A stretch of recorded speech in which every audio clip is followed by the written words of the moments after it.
When we took over in '99, we were the 6th or 7th managers that year. You know, he's actually parted company with 6 others before us. So, you know, we have had to be very successful, and we have had to have a special relationship with the chairman because of that. How was I to know someone was going to nail Robbie Elliott's feet to the floor? Jimmy's boss is manager John Coleman. In just under a decade, they've guided Accrington through 3 promotions and taken the club from semi to professional status and back into the Football League. John works closely with the chairman too. It's gone well. I think we both understand each other. I mean, he does everyone else's job apart from mine. He has to have his fingers in everyone's pie. And thankfully, he understands being a manager because he's been a manager himself. And thankfully, in the 9 years I've been here, he hasn't tried to interfere, he hasn't tried to pick the team. And if I've tried to sign someone, he's always tried his best to make it financially possible to get someone. Eric spends more than just money at the club. He spends a far more precious commodity too, his time. It's more than just a hobby. I'm the only full-time non-paid employee at the club. You know, I do spend a lot of time here. I mean, you need to ask my wife, and she's told me many times to bring me bed, and I've contemplated doing it on a few occasions. It's something that's been part of my life. Unfortunately, the 4 kids have been supportive of me. That means that I can spend more time here. Well, they run the business. Yeah, then, the saying is, where there's muck, there's brass. Eric could say the same about cardboard. Packaging king Eric Warley started his empire 30 years ago. Today, he's handed the thriving business over to his 4 children. But it's tough not to keep half an eye on things at the old stomping ground. Just take a picture of them all slogging the guts out, eh?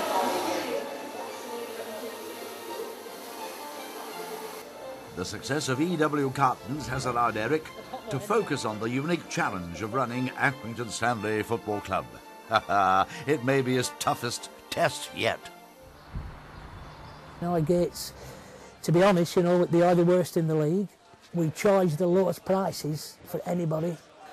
Unfortunately, we get the lowest gates. Our facilities aren't the best in the league. In fact, a lot of people would say they're the worst in the league, and I can't argue with them.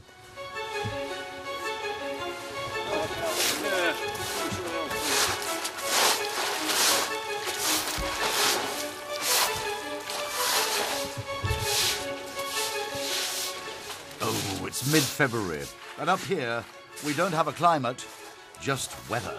And it's taking its toll on man, beast and hallowed turf. Newly demoted Brentford are making the long journey north for their first League 2 encounter with the famous Reds of Accrington Stanley. It's all hands to the pumps, or rather brooms, as groundsman Gary Lewis battles against the elements. It's 4 hours to kick off. If the rain keeps off, we should be okay. It's been a nightmare. I mean, we've gone from everything from frost to snow to floods. Since Christmas, we're putting frost sheets on, taking them off, putting waterproof covers on, taking them off.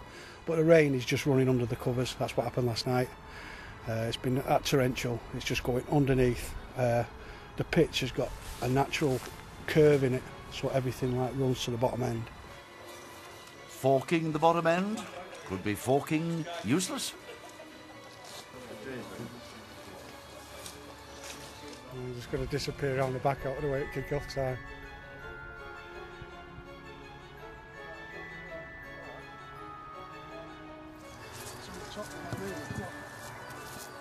It's early Saturday morning, and because of the appalling weather, the pitch is due a preliminary inspection.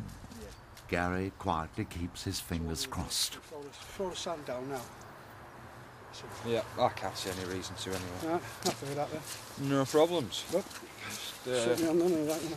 Cheers. All right. See what happens then. Yeah. No problems at all.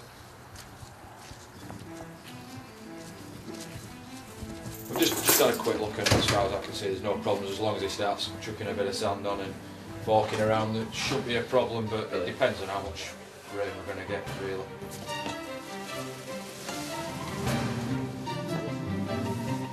He's gone to fit the match referee up in front of us. It's all right what he tells us and what he tells him might be two different things. Good news travels fast, and any doubt about the day's action are fading fast.